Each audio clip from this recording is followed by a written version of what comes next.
नमस्कार बच्चों, आज हम पढ़ेंगे कक्षा 11वीं की हिंदी की पाठ्य पुस्तक अंतरा भाग 1 का पाठ जाग तुझको दूर जाना।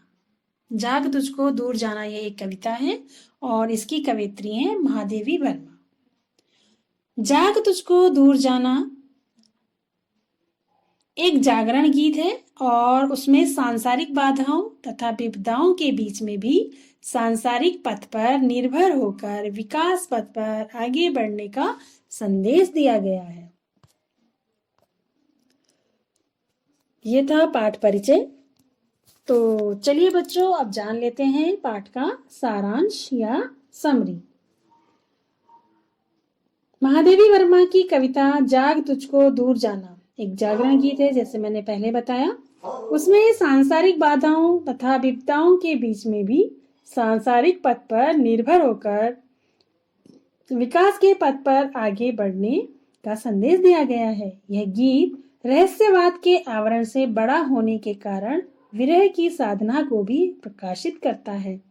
वह साधना कष्टों को स्वीकार करती हुई निरंतर साधना में लीन रहने के लिए आग्रह करती है और उत्साहित भी करती है।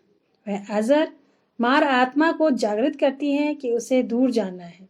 अतः किसी प्रकार का आलस्य और प्रमाद उसके लिए उचित नहीं है।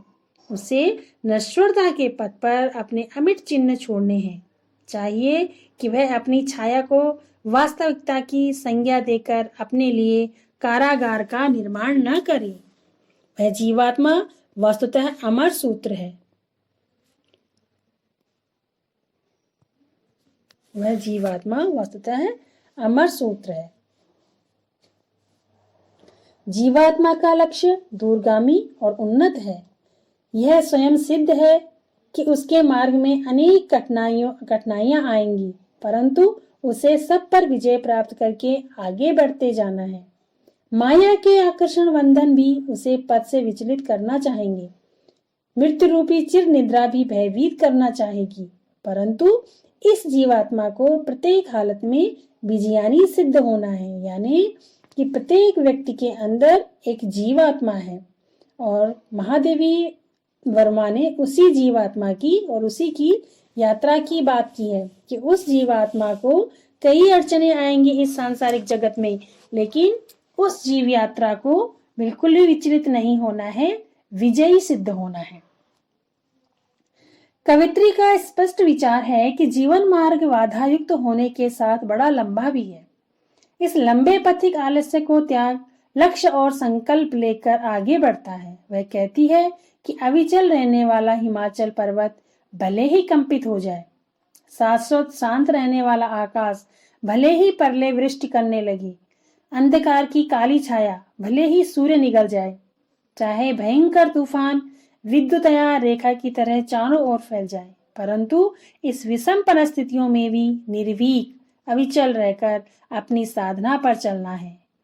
अविचल आस्था के चरण को दिशाहीन करने के लिए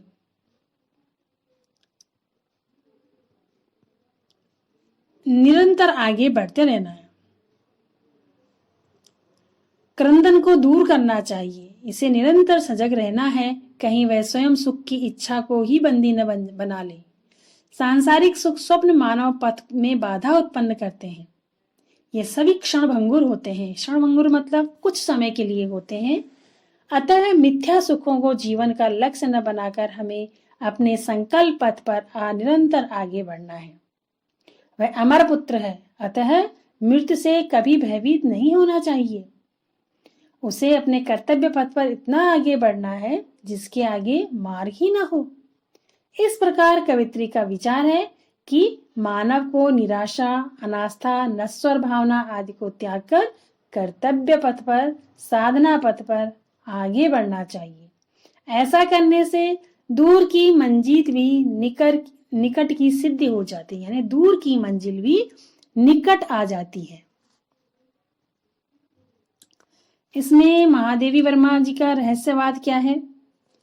कि महादेवी वर्मा प्रियतम पद की चिर साधिका है और इस साधना में किंचित आलस्य का प्रमाद उन्हें लक्ष्य से बहुत दूर कर सकता है। अतः अपने प्राणों को संबोधित कर वह कहती है कि तुम्हारी आंखें सतत सजग रहकर प्रिय की राहें निहारती रहती हैं, परंतु इस समय ये आंखें उन्नीदी और आलसी सी क्यों हैं?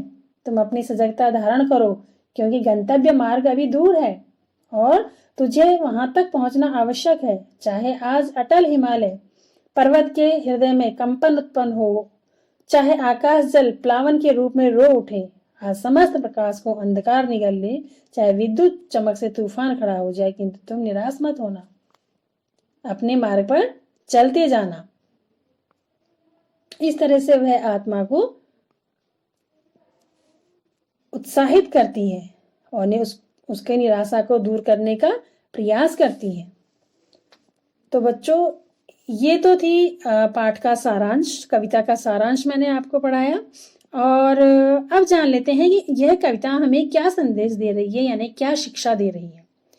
तो महादेवी वर्मा जी आशावादी हैं, उसमें संकल्प और आस्था के स्वर हैं। अतः वह कहती हैं कि हे प्राण, तुम निराशा में ठंडी सांसें न भरो। प्रिय वियोग की पीड़ा को लेकर जीवन पथ पर बढ़ते जाने में यदि तुम्हारे प्राण पखेरु उड़ भी जाते हैं, तो यह तुम्हारी विजय की अमर कहानी होगी।